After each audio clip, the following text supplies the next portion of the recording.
नमस्कार, सभी का अभिनंदन है chemistry by Ramniwas Soyuwal sir YouTube channel पर। हम अध्ययन कर रहे थे 12th साइंस की रसायन विज्ञान का, और 12th साइंस की रसायन विज्ञान के हमने 3 चैप्टर कंप्लीट कर लिए थे।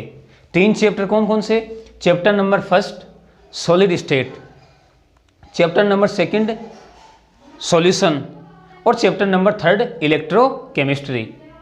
आज अपन 12th साइंस की रसायन विज्ञान का एक नया चैप्टर स्टार्ट कर रहे हैं, यानी अपन कह सकते हैं चैप्टर नंबर 4 है, जिसका नाम है केमिकल काइनेटिक्स, यानी रासायनिक बल गतिकी। देखो, हमने 3 चैप्टर क्रमशः chapter number 1, chapter number 2, chapter number 3 तीनों को हमने according to syllabus complete detail से पढ़ लिया है। हमने उनके न्यूमेरिकल्स भी साथ साथ सॉल्व कर लिए हैं। आज अपन 12th साइंस की रसायन विज्ञान का चैप्टर नंबर 4 स्टार्ट कर रहे हैं, केमिकल काइनेटिक्स, रासायनिक बल गतिकी। देखो, ये चैप्टर 4 मार्क्स का है, यानी अपन कहेंगे कि बोर्ड एग्जाम में इस चैप्टर में से 4 अंकों के क्वेश्चन पूछे जाएंगे। लगातार आप मेरे साथ बने रहिए। अपनी नोटबुक है उसको आप साथ लेके बैठिए, साथ साथ आप अपने नोट्स भी तैयार करते रहिए, ठीक है ना? तो अंत तक आप मेरे साथ बने रहिए। हम आज केमिकल काइनेटिक्स की शुरुआत करने जा रहे हैं, यानी हम कह सकते हैं कि इस रासायनिक बल गतिकी का हमारा पार्ट नंबर 1 रहेगा, या अपन कह सकते हैं वीडियो 1। तो लगातार आप कंसंट्रेट होकर मेरे साथ अंत तक बने रहिए। देखो, हमारा जो चैप्टर है उसका नाम है केमिकल काइनेटिक्स, रासायनिक बल गतिकी। बहुत ही इंपॉर्टेंट चैप्टर है, इजी भी है और छोटा सा चैप्टर भी है। देखो, पहले हम बात करते हैं रासायनिक बल गतिकी। देखो, रासायनिक बल गतिकी किसे कहते हैं, पहले हम इसकी चर्चा करते हैं। रासायनिक बल गतिकी,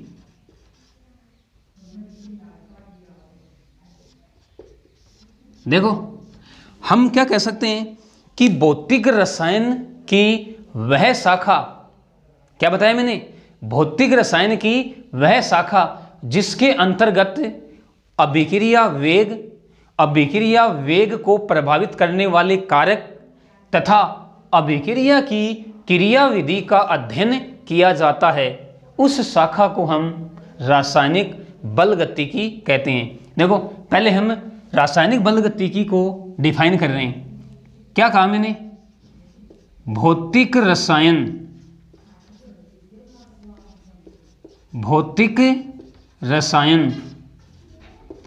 की वह शाखा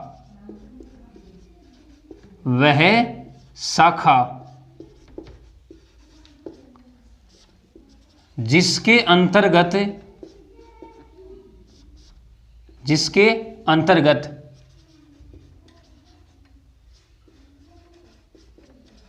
अभिक्रिया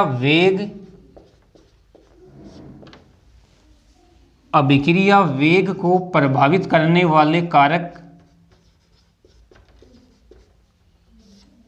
अभिक्रिया वेग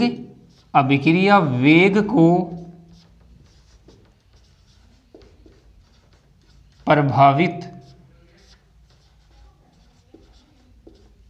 करने वाले कारक तथा अभिक्रिया की क्रियाविधि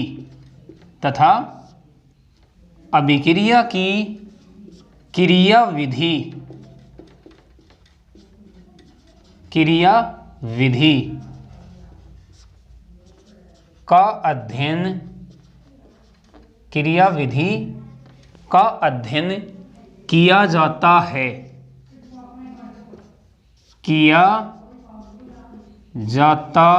है, रासायनिक बल गतिकी कहलाती है। रासायनिक बल गतिकी कहलाती है।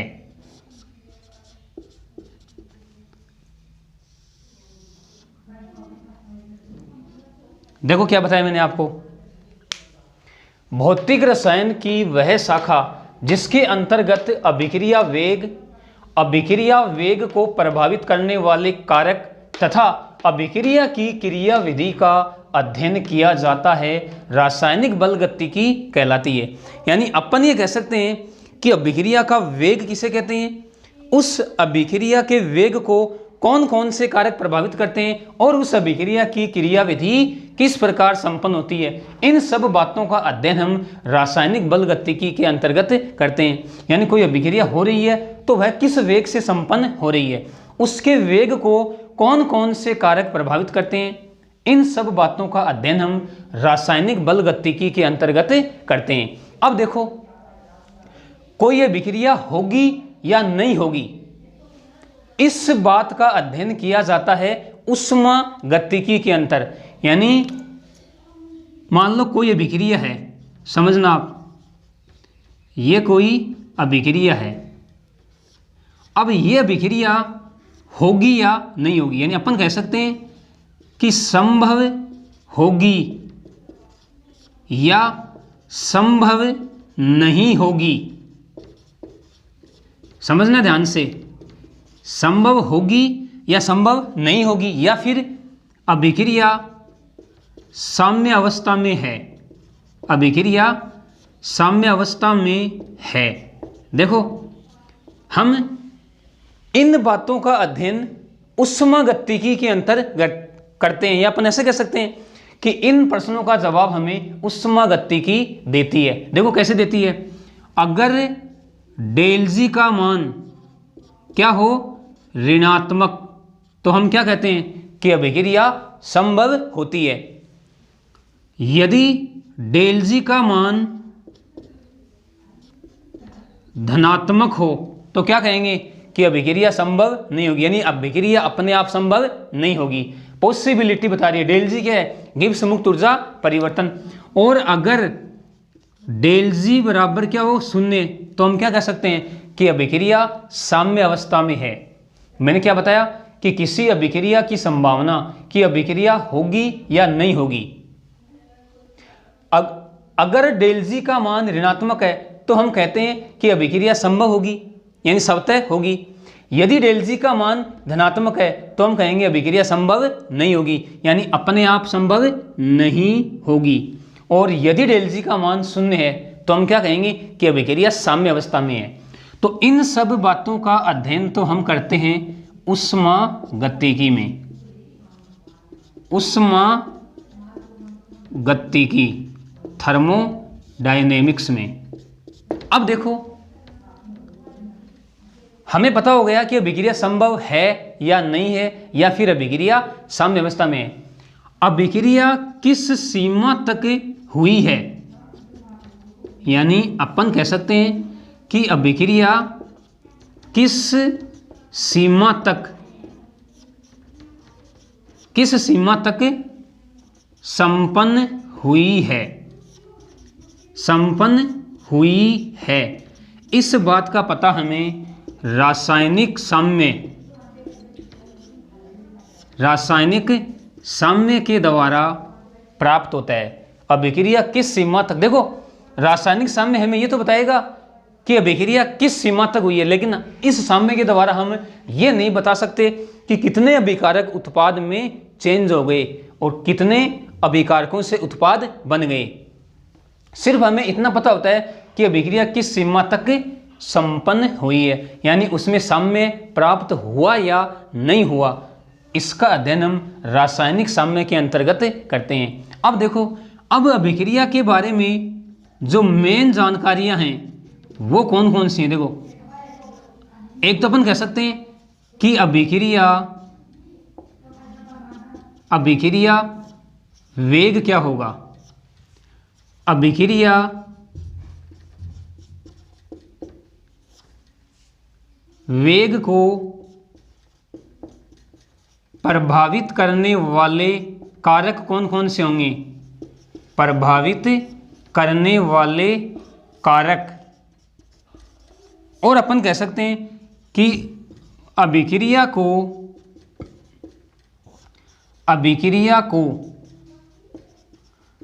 साम्यावस्था में पहुंचने में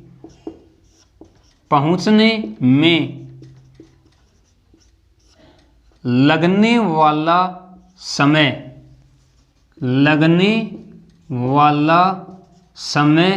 क्या होगा? क्या बताया मैंने कि अभिक्रिया का वेग क्या होगा? अभिक्रिया वेग को प्रभावित करने वाले कारक कौन कौन से होंगे? और एक हमने क्या कहा कि अभिक्रिया को साम्यावस्था में पहुंचने में लगने वाला समय क्या होगा? इन सब बातों का अध्ययन हम करते हैं रासायनिक बलगतिकी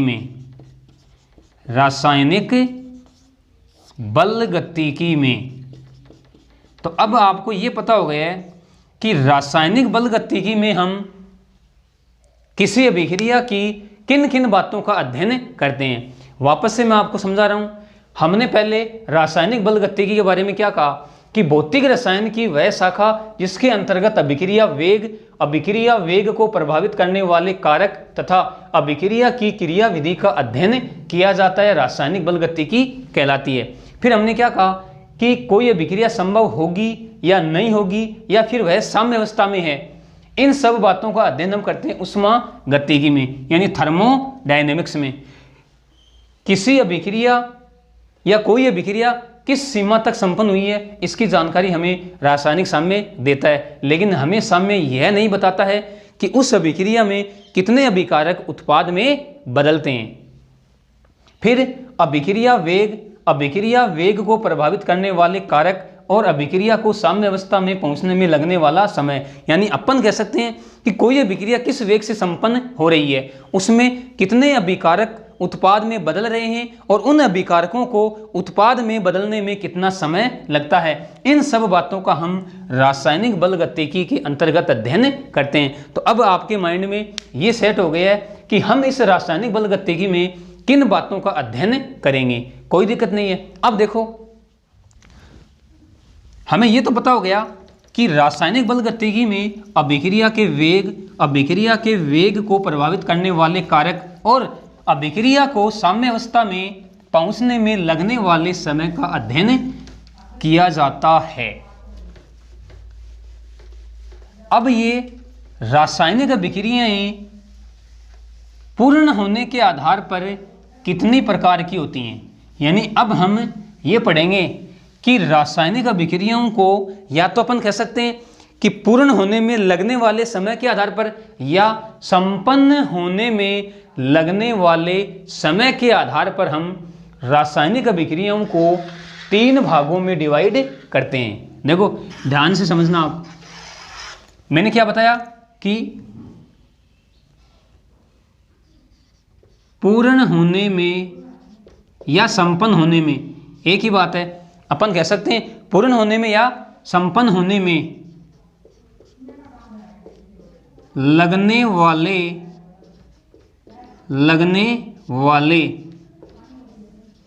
समय के आधार पर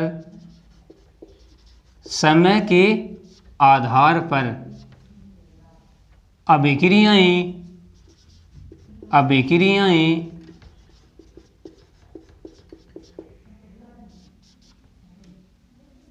प्रमुख रूप से 3 प्रकार की होती हैं। प्रमुख रूप से 3 प्रकार की होती हैं। क्या बताया मैंने कि पूर्ण होने में लगने वाले समय के आधार पर अभिक्रियाएं प्रमुख रूप से 3 प्रकार की होती हैं। 3 प्रकार की होती हैं। देखो 3 प्रकार कौन से हैं? पहला प्रकार ले रहा हूं मैं, तीव्र अभिक्रियाएं। क्या बताया मैंने? तीव्र अभिक्रियाएं, और इन्हें हम तात्क्षणिक अभिक्रियाएं भी कहते हैं। तो मैं यहां पे लिख दूं तात्क्षणिक अभिक्रियाएं या तीव्र अभिक्रियाएं।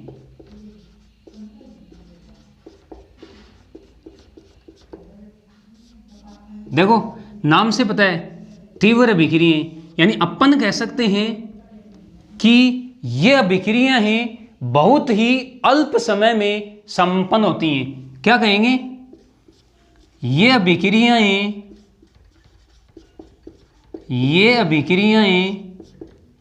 बहुत ही अल्प समय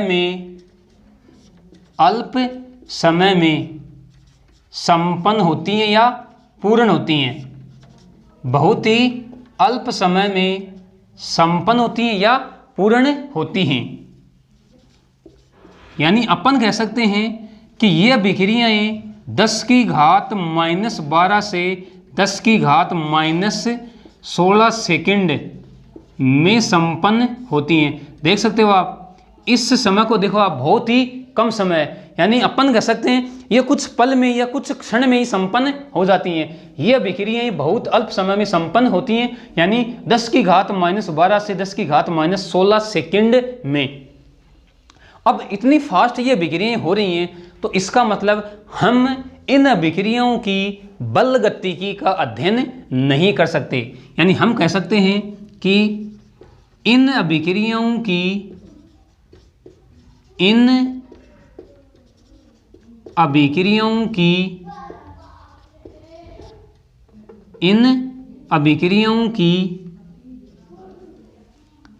रासायनिक बल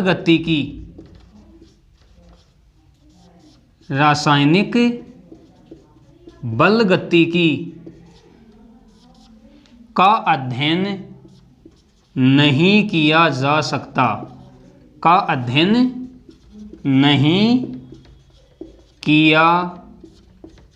सकता। क्या बताया?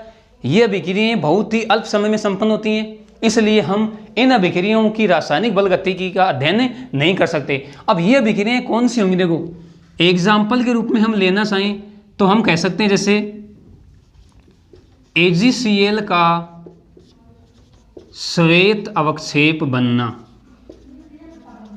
AgCl का श्वेत अवक्षेप बनना। देखो जब हम AgNO3 में NaCl मिलाएंगे तो तुरंत अभिक्रिया हो जाएगी और हमें क्या मिल जाएगा?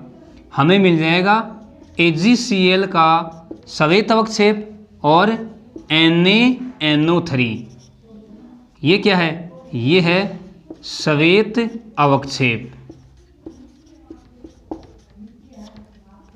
इनके अलावा अपन कह सकते हैं कि अम्ल और क्षार के मध्य होने वाली अभिक्रियाएं, अपन क्या कह सकते हैं? अम्ल क्षार के मध्य होने वाली अभिक्रियाएं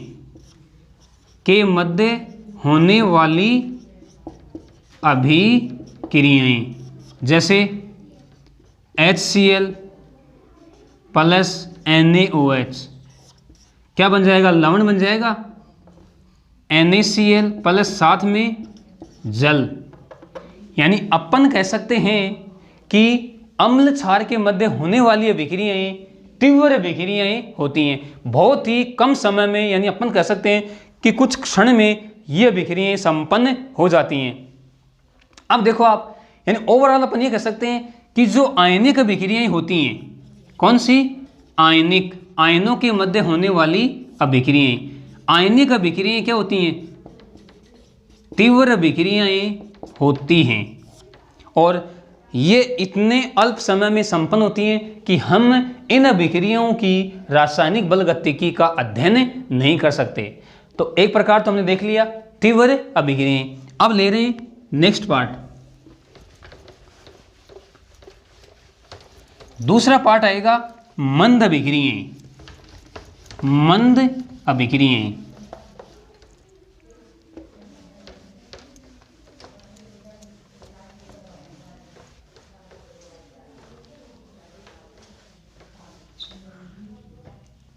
दूसरा पार्ट अपन कह सकते हैं मंद अभिक्रियाएं, यानी स्लो अभिक्रियाएं। मंद अभिक्रियाएं। देखो ये अभिक्रियाएं अपन कह सकते हैं कि तीव्र अभिक्रियाओं की तुलना में कुछ समय में ये संपन्न होती हैं, इतनी मंद भी नहीं है। देखो हम इसे स्लो अभिक्रियाएं कहेंगे। अभी जो हमारा नेक्स्ट पार्ट आएगा वो होगा अति मंद अभिक्रियाएं। यानी अपन कह सकते हैं कि ये अभिक्रियाएं कुछ मिनटों में या कुछ घंटों में संपन्न होती हैं। यानी अपन कह सकते हैं कि ये अभिक्रियाएं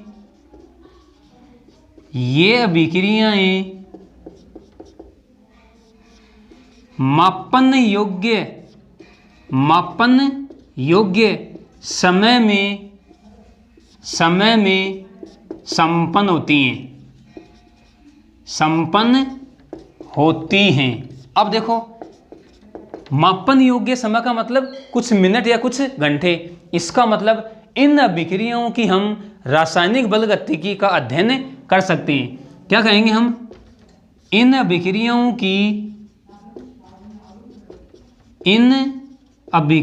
की रासायनिक बलगतिकी का अध्ययन किया जा सकता है। रासायनिक बलगतिकी का अध्ययन किया जा सकता है। अध्ययन किया जा सकता है। रासायनिक बलगतिकी का अध्ययन किया जा सकता है मतलब हम इन अभिक्रियाओं के वेग को प्रभावित होने वाले कारक, इन सब का अध्ययन हम कर सकते हैं। क्यों? क्योंकि ये अभिक्रियाएं मापन योग्य समय में संपन्न होती हैं। अब देखो अगर हम एग्जाम्पल की बात करें, तो देखो हम कह सकते हैं कि सुक्रोज का क्षार की उपस्थिति में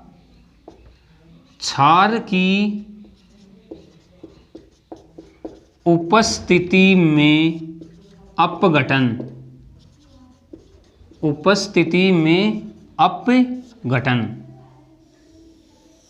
देखो C12H22O11 सुक्रोज नहीं, देखो सुक्रोज का अपन क्षार की उपस्थिति में नहीं, सुक्रोज का जल अपघटन। क्या कहेंगे अपन? सुक्रोज का जल अपघटन।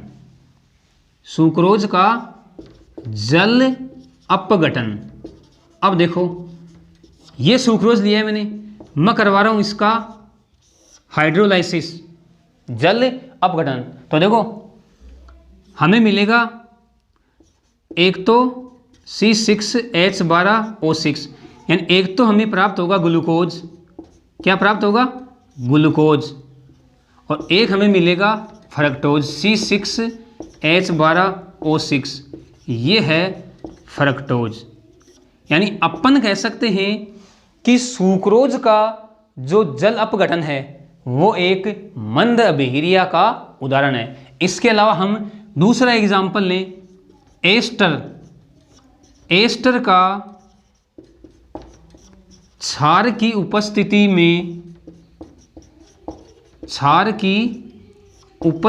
में अपघटन।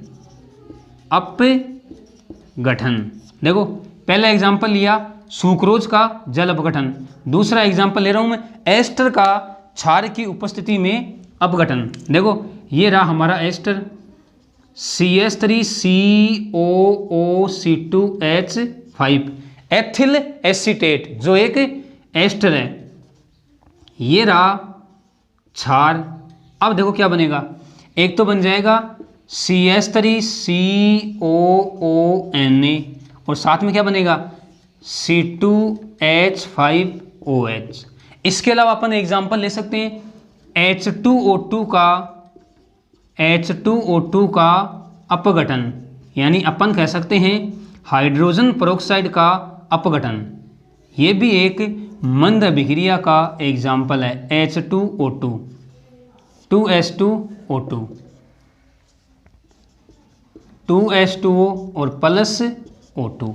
इसी प्रकार हम नाइट्रोजन पेंटाऑक्साइड ले सकते हैं। देखो क्या ले सकते हैं, N2O5 नाइट्रोजन पेंटा ऑक्साइड का ऑक्सीकरण, क्या बन जाएगा 4NO2 + O2। अब देखो ये जो एग्जाम्पल लिखे हैं मैंने, एग्जाम्पल फर्स्ट सेकंड थर्ड, और इसको मैं दे दूं एग्जाम्पल 4।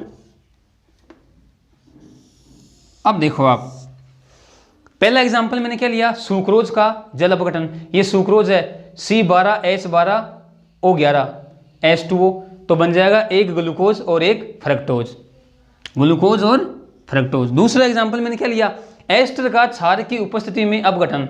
ये एस्टर है और ये NaOH है, CH3COONA + C2H5OH, H2O2 का अपघटन और नाइट्रोजन पेंटा ऑक्साइड का अपघटन। यानी ये एग्जाम्पल मंद अभिक्रियाओं के एग्जाम्पल हैं। यानी अपन कह सकते हैं कि ये अभिक्रियाएं कुछ मिनट या कुछ घंटों में संपन्न होती हैं, इसलिए हम इनकी रासायनिक बलगतिकी का अध्ययन आसानी से कर सकते हैं। दूसरा पार्ट हमारा हो गया मंद अभिक्रियाओं का।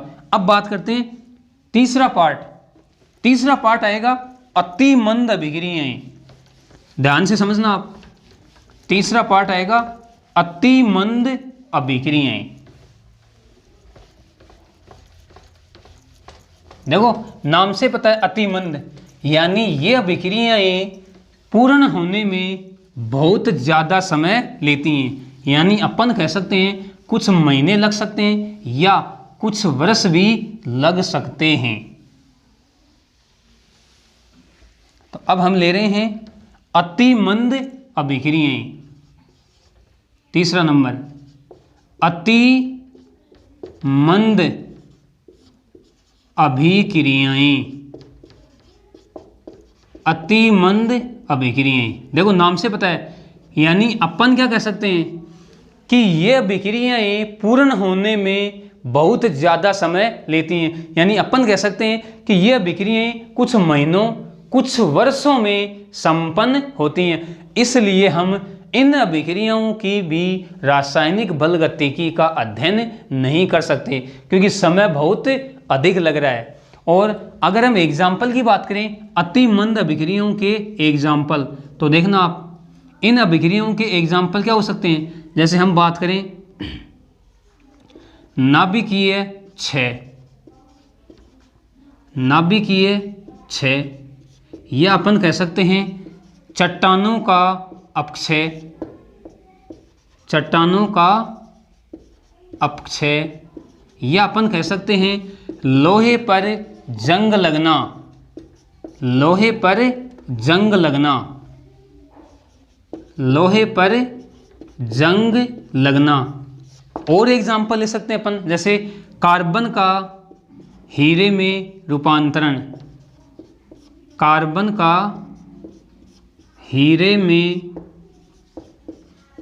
रूपांतरण, या अपन कह सकते हैं जैव ईंधन का बनना, जैव ईंधन का बनना।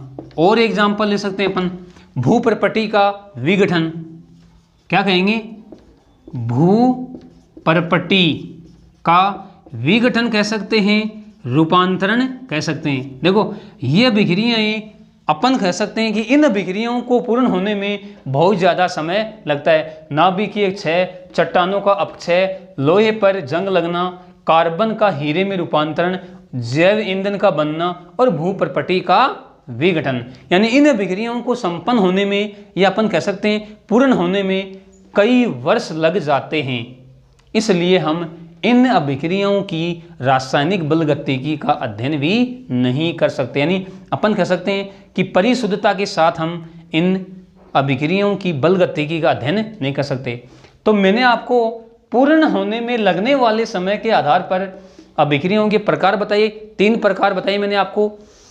पहला प्रकार था तीव्र अभिक्रियाएं, जिनको हम तात्क्षणिक अभिक्रियाएं भी कहते हैं। तीव्र अभिक्रियाएं वे होती हैं जो बहुत अल्प समय में संपन्न हो जाती हैं। एग्जाम्पल के रूप में हमने कहा कि जो अम्ल और क्षार हैं उनके मध्य होने वाली अभिक्रियाएं, ये अपन ऐसे कह सकते हैं कि जितने भी आयनिक अभिक्रियाएं हैं वो सभी की सभी तीव्र अभिक्रियाएं होती हैं। दूसरा प्रकार हमने लिया मंद अभिक्रियाएं, यानी ये अभिक्रियाएं कुछ मिनटों या कुछ घंटों में, या अपन कह सकते हैं कि ये मापन योग्य समय में संपन्न होती हैं, इसलिए हम इन अभिक्रियाओं की बलगतिकी का अध्ययन शुद्धता के साथ कर सकते हैं। तीसरा पाठ हमने लिया अतिमंद अभिक्रियाएं। ये अभिक्रियाएं कई वर्षों में, कई हजारों वर्षों में संपन्न होती हैं। एग्जाम्पल के रूप में हमने लिया नाभिकीय क्षय, चट्टानों का अपक्षय, लोहे पर जंग लगना, कार्बन का हीरे में रूपांतरण, जैव ईंधन का बनना और भूप्रपटी का विघटन या भूप्रपटी का रूपांतरण। इन अभिक्रियाओं को पूर्ण होने में हजारों वर्ष लगते हैं, इसलिए हम इन अभिक्रियाओं की बलगतिकी का भी अध्ययन नहीं कर सकते। तो ओवरऑल अपन ये कह सकते हैं कि हम जो मंद अभिक्रियाएं हैं उनकी बलगतिकी का अध्ययन आसानी से कर सकते हैं। अब देखो, अब हमें ये पता हो गया है कि हम किन अभिक्रियाओं का अध्ययन आसानी से कर सकते हैं, मंद अभिक्रियाएं। अब देखते हैं कि इन अभिक्रियाओं की बलगतिकी का अध्ययन किस प्रकार से करते हैं। यानी हमें पता है कोई अभिक्रिया है, वो अभिक्रिया संपन्न हो रही है, तो उसमें क्या होता है, उसमें अभिकारक उत्पादों में परिवर्तित होते हैं। अभिकारक उत्पादों में परिवर्तित होते हैं। यानी अब हम उस अभिक्रिया के अभिक्रिया वेग की बात करते हैं। यानी अब हमारी हेडिंग क्या रहेगी, अभिक्रिया वेग। ध्यान से समझना, देखो अभिक्रिया वेग कह सकते हैं या अभिक्रिया दर कह सकते हैं। अभिक्रिया वेग बोल दो या अभिक्रिया दर बोल दो, एक ही बात है। यानी अपन इसको बोलेंगे रेट ऑफ रिएक्शन। क्या बोलेंगे, रेट ऑफ रिएक्शन। अब देखो आप, हम अभिक्रिया वेग की बात कर रहे हैं। मैंने क्या बताया कि अभिक्रिया में अभिकारक उत्पाद में चेंज होते हैं। अभिकारकों की सांद्रता समय के साथ घटती है और उत्पादों की सांद्रता समय के साथ बढ़ने लगती है। यानी ओवरऑल अपन ये कह सकते हैं कि समय के साथ साथ अभिकारक व उत्पादों की सांद्रता में परिवर्तन होता है। तो इस अभिक्रिया वेग को हम कैसे परिभाषित करेंगे कि किसी अभिक्रिया में अभिकारक या उत्पाद की सांद्रता में प्रति इकाई समय में होने वाला परिवर्तन उस अभिक्रिया का अभिक्रिया वेग कहलाता है या उस अभिक्रिया की अभिक्रिया दर कहलाती है। देखो हम क्या कहेंगे, अभिक्रिया वेग को हम किस प्रकार से परिभाषित करेंगे। हम कह सकते हैं किसी अभिक्रिया में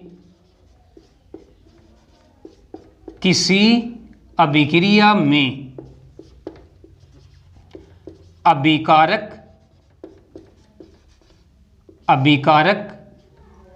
या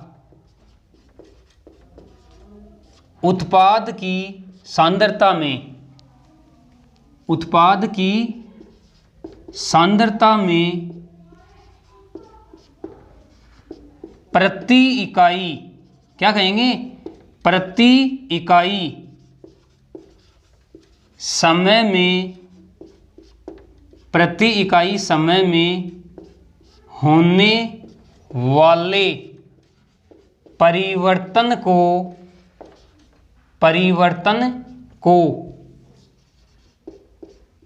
अभिक्रिया वेग कहते हैं।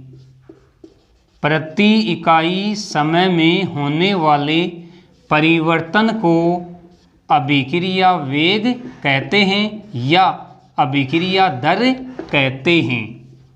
क्या बताया मैंने आपको, वापस से आपको मैं रिपीट करवा रहा हूँ। किसी अभिक्रिया में अभिकारक या उत्पाद की सांद्रता में प्रति इकाई समय में होने वाले परिवर्तन को अभिक्रिया वेग कहते हैं। हमें पता है कि जो अभिकारक होते हैं उनकी सांद्रता समय के साथ घटती है और जो उत्पाद होते हैं उनकी सांद्रता समय के साथ बढ़ती है। यानी अभिकारक और उत्पाद दोनों की सांद्रता में परिवर्तन हो रहा है।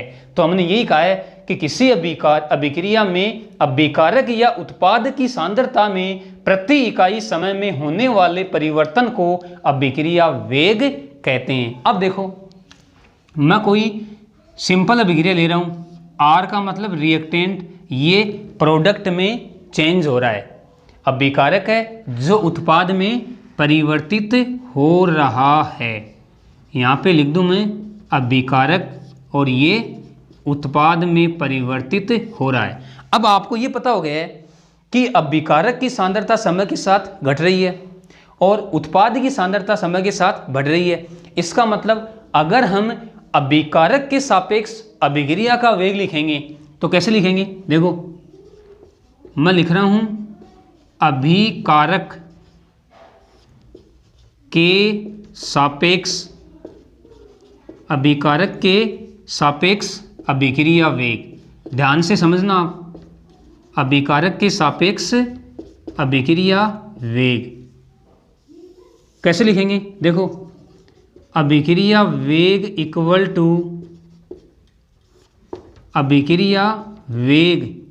टू क्या लिखेंगे? अभिकारकों की सांद्रता में कमी। क्या लिखेंगे? अभिकारकों की सांद्रता में कमी। भाई कमी हो रही है समय के सापेक्ष, जैसे जैसे अभिक्रिया हो रही है वैसे वैसे अभिकारकों की सांद्रता घट रही है। तो अभिकारकों की सांद्रता में कमी अपॉन कमी में लगने वाला समय। क्या कहा? कमी में लगने वाला समय। कोई दिक्कत नहीं है, हमने अभिकारक के सापेक्ष अभिक्रिया वेग को लिखा है तो अभिक्रिया वेग इक्वल टू अभिकारकों की सांद्रता में कमी अपॉन कमी में लगने वाला समय। इसको हम ऐसे भी लिख सकते हैं, अभिक्रिया वेग equal to minus del R upon del T.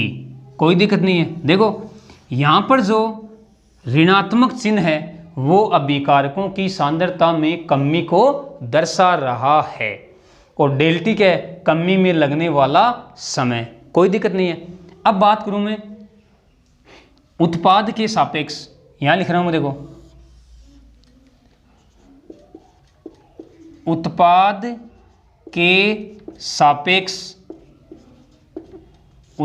के सापेक्ष अभिक्रिया वेग। देखो उत्पाद के सापेक्ष अभिक्रिया वेग लिखेंगे तो हमें पता है कि उत्पाद की सांद्रता समय के साथ बढ़ती है। तो क्या लिखेंगे? देखो हम लिखेंगे अभिक्रिया वेग इक्वल टू क्या लिखेंगे? उत्पादों की सांद्रता में वृद्धि।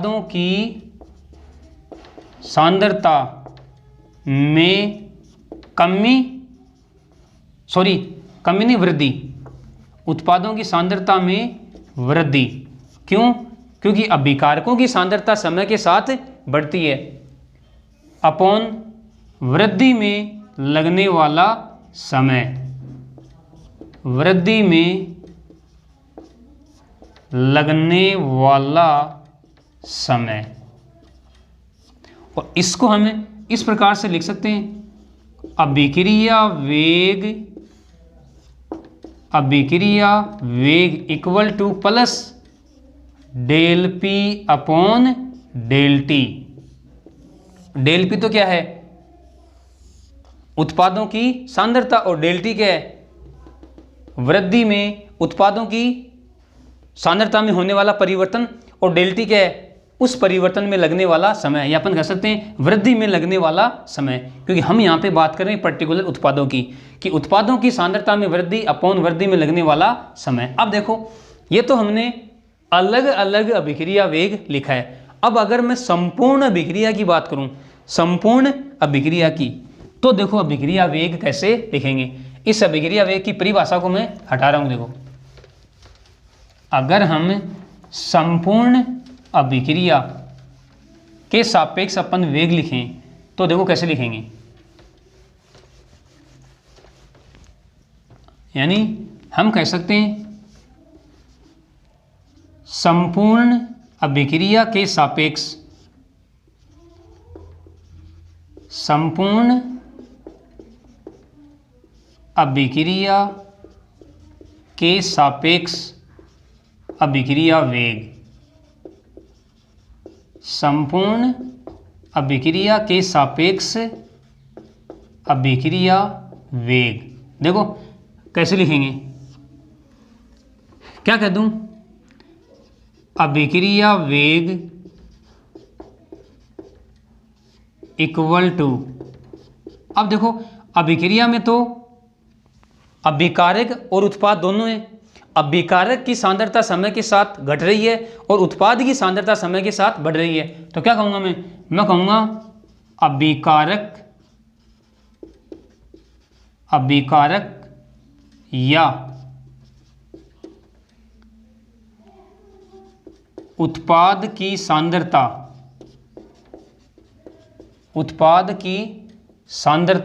में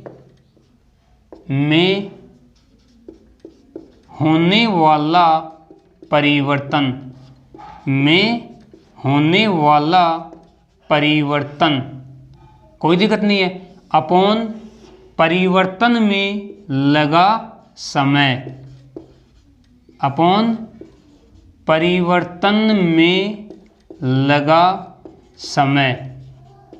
ये हमने संपूर्ण अभिक्रिया के सापेक्ष अभिक्रिया का वेग लिखा है। क्या बताया मैंने आपको,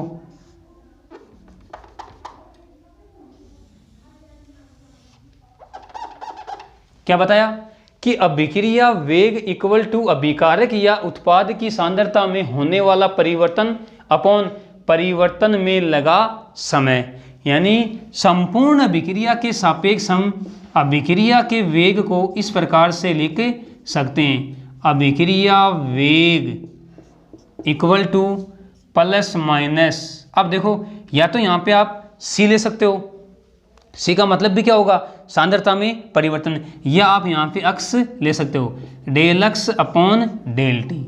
अब देखो धनात्मक चिन्ह तो किसके लिए है, उत्पादों के लिए, क्योंकि उत्पादों की सांद्रता में क्या हो रही है, वृद्धि, और ऋणात्मक चिन्ह किसके लिए है, अभिकारकों के लिए, अभिकारकों की सांद्रता में क्या हो रही है, कमी। यानी ऋणात्मक चिन्ह अभिकारकों की सांद्रता में कमी को बताएगा और धनात्मक चिन्ह उत्पादों की सांद्रता में वृद्धि को बता रहा है। तो हमने संपूर्ण अभिक्रिया के सापेक्ष अभिक्रिया का वेग लिख दिया। पहले हमने अभिकारक के सापेक्ष लिखा कि अभिक्रिया वेग अभिकारकों की सांद्रता में कमी अपॉन कमी में लगने वाला समय, यानी अभिक्रिया वेग equal to minus del R upon del T. फिर हमने उत्पाद के सापेक्ष अभिक्रिया का वेग लिखा, क्या कहा कि अभिक्रिया वेग इक्वल टू उत्पादों की सांद्रता में वृद्धि अपॉन वृद्धि में लगने वाला समय, यानी हमने लिखा अभिक्रिया वेग equal to plus del P upon del T. फिर हमने संपूर्ण अभिक्रिया के सापेक्ष अभिक्रिया का वेग लिखा, कैसे लिखा, अभिक्रिया वेग इक्वल टू अभिकारक या उत्पाद की सांद्रता में होने वाला परिवर्तन अपॉन परिवर्तन में लगा समय, यानी अभिक्रिया वेग equal to plus minus del X upon del T. Del X तो क्या है, अभिकारक या उत्पाद की सांद्रता में होने वाला परिवर्तन, और डेल टी क्या है, परिवर्तन में लगने वाला समय। कोई दिक्कत नहीं है, हमने अभिक्रिया वेग को परिभाषित कर दिया और अभिक्रिया वेग संपूर्ण अभिक्रिया के सापेक्ष हमने देख लिया। अब देखो, अब हम आरेख बनाते हैं, यानी अब आपको ये पता हो गया है कि अभिक्रिया में उत्पादों की सांद्रता तो समय के साथ घटती है, उत्पादों की सांद्रता तो समय के साथ बढ़ती है और अभिकारकों की सांद्रता समय के साथ घटती है। तो अब हम आरेख बनाएंगे अभिकारक व उत्पाद की सांद्रता तथा समय के मध्य आरेख। तो ध्यान से आप समझना,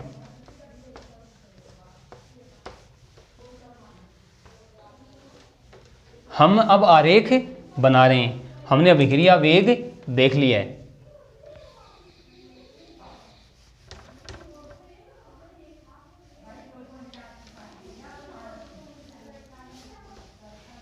क्या बताया मैंने आपको बताया कि समय के साथ अभिकारकों की सांद्रता तो घटती है, कम होती है, और उत्पादों की सांद्रता समय के साथ बढ़ती है। तो अब हम आरेख बनाएंगे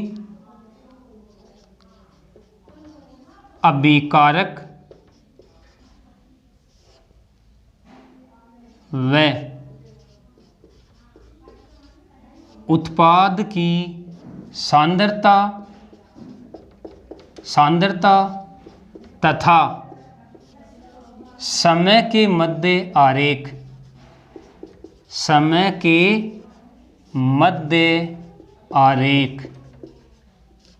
देखो कैसा आरेख आएगा, अभी हम बना रहे हैं, हम आरेख बना रहे हैं अभिकारक व उत्पाद की सांद्रता तथा समय के मध्य आरेख। देखो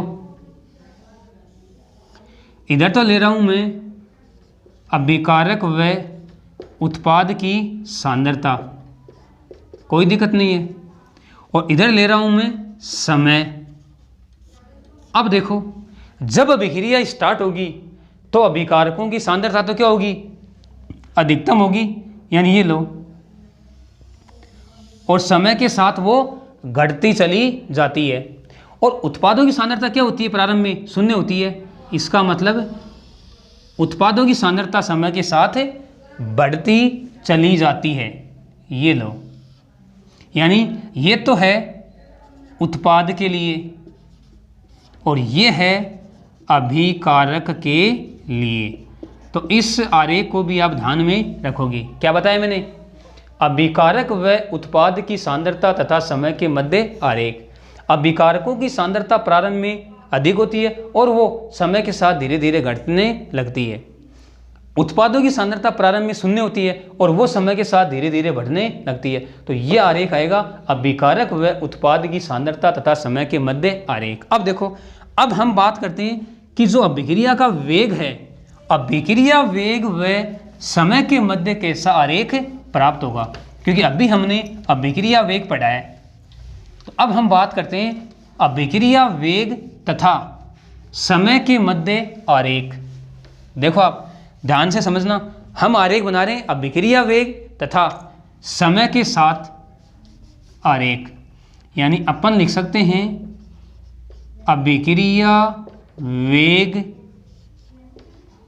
अभिक्रिया वेग तथा समय के मध्य आरेख, समय के मध्य आरेख।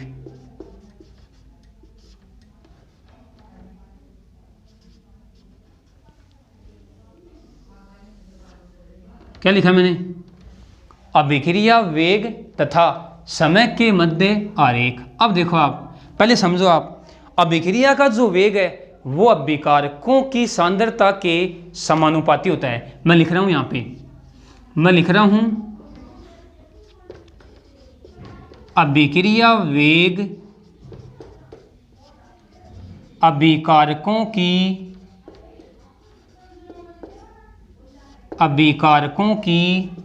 सांद्रता के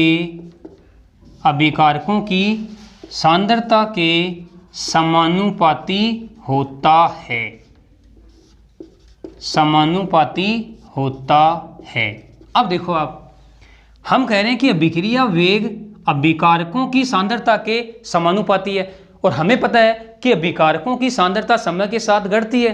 तो इसका मतलब अभिक्रिया वेग भी क्या होगा, समय के साथ घटेगा और घटता घटता यानी एक स्थिति ऐसी आएगी कि वह अभिक्रिया वेग स्थिर हो जाएगा। देखो अभी हम आरेख से समझते हैं। ये मैं आरेख बना रहा हूं, इधर तो है अभिक्रिया वेग,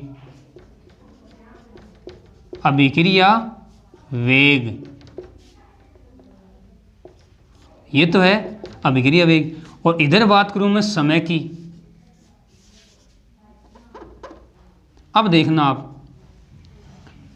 अभिक्रिया वेग अभिकारकों की सांद्रता के समानुपाती होता है। हमें पता है प्रारंभ में अभिकारकों की सांद्रता अधिक होती है, इसका मतलब ये अभिक्रिया वेग यहाँ से आएगा और समय के साथ घटता हुआ चला जाएगा और फिर इस समय अक्ष के सापेक्ष ये समानांतर हो जाएगा। यानी अपन कहेंगे कि ये जो आरेख है अभिक्रिया वेग और समय के मध्य, ये आरेख कैसा है, ये आरेख है अनंत स्पर्शी आरेख। क्या बोलेंगे इसको, अनंत स्पर्शी आरेख, यानी ये अनंत पर जाकर इस समय अक्ष को स्पर्श करता है। तो हम इसको अनंत स्पर्शी आरेख या अनंत स्पर्शी वक्र कह सकते हैं। अब देखो आप, अभिक्रिया का वेग प्रारंभ में तेजी से घट रहा है और फिर धीरे धीरे घटता हुआ स्थिर हो जाता है, यानी स्थिर हो जाएगा, शून्य नहीं होगा। अभिक्रिया का वेग शून्य नहीं होगा। इसका मतलब क्या हुआ? इसका मतलब ये हुआ कि किसी अभिक्रिया को पूर्ण होने में अनंत समय लगता है, या ऐसे कह सकते हैं कि कोई अभिक्रिया कभी पूर्ण नहीं होती है। मैं वापस से आपको समझा रहा हूं। अभिक्रिया वेग अभिकारकों की सांद्रता के समानुपाती होती है, अतः समय के साथ अभिक्रिया का वेग घटता चला जाता है। अपन ऐसे कह सकते हैं कि अभिक्रिया वेग चरघातांकी रूप में घटता है, यानी प्रारंभ में तेजी से घटता है और फिर धीरे धीरे घटने लगता है और अंत में यह स्थिर हो जाता है, लेकिन कभी शून्य नहीं होता है। अभिक्रिया वेग कभी भी शून्य नहीं होगा। क्यों? क्योंकि ये जो आरेख है ये एक अनंत स्पर्शी आरेख है, ये अपन कह सकते हैं अनंत स्पर्शी वक्र है। इसलिए इसका मतलब ये हुआ कि किसी भी अभिक्रिया को पूर्ण होने में अनंत समय लगता है। तो ये हमने अभिक्रिया वेग तथा समय के मध्य आरेख देख लिया। अब देखो, अब हमने अभिक्रिया वेग पढ़ा है, हमने अभिक्रिया वेग व समय के मध्य आरेख देख लिया। अब हम बात करते हैं अभिक्रिया वेग की इकाई क्या होगी। अभिक्रिया वेग की इकाई क्या होगी, देखते हैं। अभिक्रिया वेग की इकाई, अभिक्रिया वेग की इकाई बोल दो, मात्रक बोल दो, कोई दिक्कत नहीं है। देखो अभी हमने सूत्र लिखा है, क्या लिखा है कि अभिक्रिया वेग इक्वल टू, अभिक्रिया वेग equal to plus minus del X upon del T. अब देखो आप, डेल एक्स क्या है? सांद्रता ही तो है। अरे डेल एक्स सांद्रता है और सांद्रता की इकाई क्या होती है? मोल पर लीटर। और फिर क्या है? Del T. डेल टी क्या है? समय। समय को हम लेते हैं सेकंड में। तो ओवरऑल अपन कह सकते हैं कि अभिक्रिया वेग की इकाई क्या आ गई? मोल पर लीटर और पर सेकंड। मोल पर लीटर पर सेकंड इस अभिक्रिया वेग की इकाई आ गई। तो इसको भी आप ध्यान में रखोगे। कई बार डायरेक्ट क्वेश्चन पुटअप होता है कि अभिक्रिया वेग की इकाई लिखिए, मोल पर लीटर पर सेकंड, कोई दिक्कत नहीं है। अब देखो हमने आज की क्लास में क्या पढ़ा? हमने पढ़ा कि रासायनिक बल गतिकी किसे कहते हैं। बल गतिकी में हम किसका अध्ययन करते हैं? ऊष्मा गतिकी हमें क्या बताती है, रासायनिक साम्य हमें क्या बताता है। इन सब बातों का अध्ययन किया। अभिक्रिया वेग किसे कहते हैं, अभिक्रिया वेग तथा समय के साथ क्या संबंध होता है, और हमने अभिकारकों की सांद्रता व उत्पादों की सांद्रता के मध्य हमने आरेख भी देखा, और फिर हमने अभिक्रिया वेग की इकाई देखी। अब देखो अगली क्लास में हम अध्ययन करेंगे कि ये जो अभिक्रिया वेग है, इस अभिक्रिया वेग को हम कितने रूपों में व्यक्त कर सकते हैं। या अपन ऐसे कह सकते हैं कि अभिक्रिया वेग कितने प्रकार का होता है। अभिक्रिया वेग होता है औसत वेग, तात्क्षणिक वेग और प्रारंभिक वेग। तो इन सब बातों का अध्ययन करेंगे हम अगले पार्ट में, या अपन ऐसे कहेंगे कि पार्ट सेकंड में हम इन सब बातों का अध्ययन करेंगे। तो आज के लिए इतना ही। ओके, धन्यवाद।